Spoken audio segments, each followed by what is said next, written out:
இந்த வீடியோவில் நம்ம ரோஸ் மில்க் எப்படி செய்கிறதுனோ அதுக்கப்புறம் ஒரு பட்டர்ஸ்காட்ச் கேக் செய்கிறது எல்லாமே இந்த வீடியோவில் ஷேர் பண்ணியிருக்கிறேன். இது நியூ இயருக்கு முந்தின நாள் நைட்டு ஷூட் பண்ணது. நியூ இயருக்கு தேவையான கேக் ஸ்பஞ்செல்லாம் செய்யணும்ல, அதுக்காக தான் டின்னில் வந்து பார்ச்மெண்ட் பேப்பர்லாம் போட்டு பேக் பண்ணுறதுக்காக எடுத்து வச்சுருக்கிறேன். நைட்டு பார்த்திங்கன்னா ரொம்பவே லேட் ஆகிடுச்சு டைமு, எல்லோரும் தூங்கியாச்சு, நல்லாவே இருட்டிடுச்சு. ஆனால் காலையிலேருந்தே நெக்ஸ்ட் டே காலையிலேருந்தே நம்மளுக்கு வந்து கேக் வந்து கொடுக்க வேண்டியது இருந்ததுனால முந்தின நாள் நைட்டே கேக் செய்கிறதுக்கு ஸ்டார்ட் பண்ணிட்டேன். காலையிலே ஒரு ஃபஸ்ட்டு பர்த்டே கேக்கு பட்டர்ஸ்காட்ச் ஃப்ளேவரில் கொடுக்க வேண்டியது இருந்துச்சு. அதுக்கு தேவையான சாஸ், அதுக்கப்புறம் பட்டர்ஸ்காட்ச் சிப்ஸ் எல்லாமே ரெடி பண்ணிட்டேன்.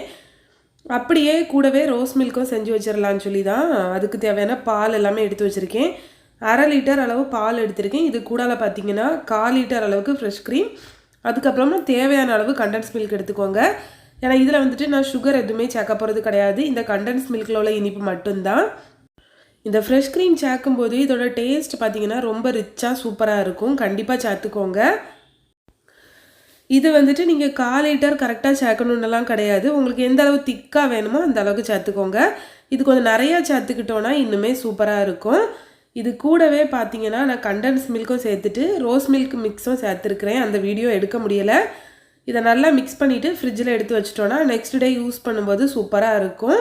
இது நைட் நான் வீடியோ எடுக்கிறதுனால ரொம்ப கிளியராக இல்லை, பார்க்குறதுக்கு சூப்பராக நல்ல பெர்ஃபெக்டான கலர்லேயே தான் இருந்துச்சு. பையன் தூங்கியாச்சு. இப்போ தான் நான் வந்துட்டு நெக்ஸ்ட் டே மார்னிங் கொடுக்க வேண்டிய கேக்குக்கான ஃபாண்டன் ஒர்க் ரெடி பண்ண போகிறேன். அந்த கேக்கில் பார்த்தீங்கன்னா ஒரு க்ரௌன் இருந்துச்சு. அது வந்து முந்தின நாள் நைட்டு செஞ்சு வைக்கலைன்னா கண்டிப்பாக நெக்ஸ்ட் டே வந்து ஸ்ட்ராங்காக நிற்காது.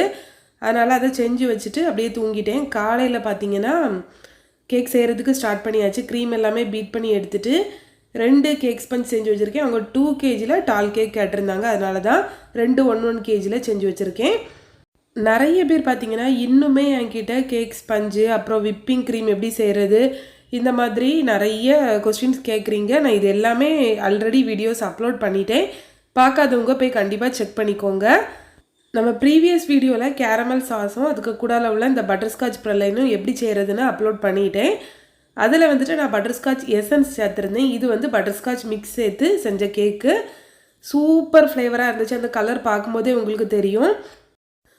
ஒரு லேயர் க்ரீம் போட்டுட்டு அதுக்கு மேலே வந்துட்டு நம்ம ரெடி பண்ணி வச்சுருந்த அந்த கேரமல் சாஸ், அதுக்கு மேலேயே நம்ம பட்டர்ஸ்காட்ச் சிப்ஸ் போட்டு நம்ம கேக்கை அப்படியே கம்ப்ளீட் பண்ணி எடுக்க வேண்டியதான்.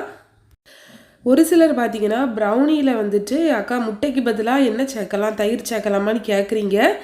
நான் வந்துட்டு முட்டை மட்டும்தான் சேர்த்து ப்ரௌனி செஞ்சுருக்கேன். வேறு எந்த மெத்தடும் ட்ரை பண்ணது கிடையாது.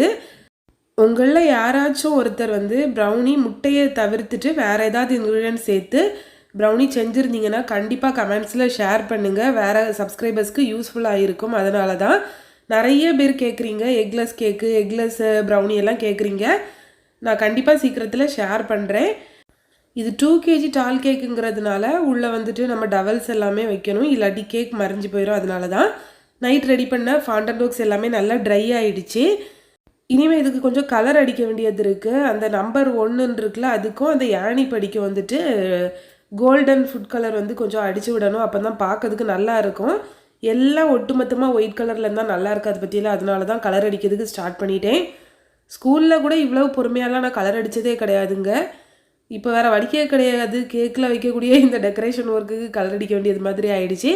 ஆனால் இது ரொம்பவே எனக்கு பிடிக்கும். இந்த கோல்டன் கலரு, சில்வர் கலர்லாம் அடிக்கிறது ரொம்ப பிடிக்கும். அப்படியே கலர் அடிச்சுட்டு இந்த ஃபாண்டன் ஒர்க்ஸ் எல்லாத்தையும் எடுத்து கேக்கில் வச்சிட வேண்டியதான். இது நைட்டே செஞ்சு வச்சனால நல்லா சூப்பராக ட்ரையாக இருக்கும். ஃப்ரிட்ஜில் வச்சா கூடயுமே கொஞ்சம் நேரம் தாக்கு பிடிக்கும், ஒன்றும் ப்ராப்ளம் ஆகாது. இந்த ஃபாண்டன் ஒர்க்ஸ் எல்லாமே கேக்கில் கரெக்டாக ஸ்டிக் ஆகணும்னா நீங்கள் என்ன பண்ணணுன்னா லைட்டாக சாக்லேட்டை மெல்ட் பண்ணி இதுக்கு மேலே அப்ளை பண்ணிவிட்டு அதுக்கப்புறமா நீங்கள் கேக்கில் ஒட்டி பாருங்கள், கொஞ்சம் ஸ்ட்ராங்காகவே இருக்கும். நைட்டே நமக்கு அந்த க்ரௌன் செஞ்சு வச்சனால நல்லா சூப்பராக நல்லா ஸ்ட்ராங்காக இருக்குது பார்த்தீங்களா. இப்போ வந்து கேக்குக்கு க்ரம் கோட்டிங், ஃபைனல் கோட்டிங் எல்லாம் முடிஞ்சு நம்ம வந்துட்டு ரெடி பண்ணி வச்சா ஃபாண்டன் ஒர்க்ஸையுமே அதில் வச்சாச்சு. பார்க்குறதுக்கு சூப்பராக இருக்குல்ல. கண்டிப்பாக இந்த வீடியோ உங்களுக்கு யூஸ்ஃபுல்லாக இருந்திருக்கும். யூஸ்ஃபுல்லாக இருந்துச்சுன்னா நம்மளோட சேனலுக்கு சப்ஸ்கிரைப் பண்ணிக்கோங்க. பாய்.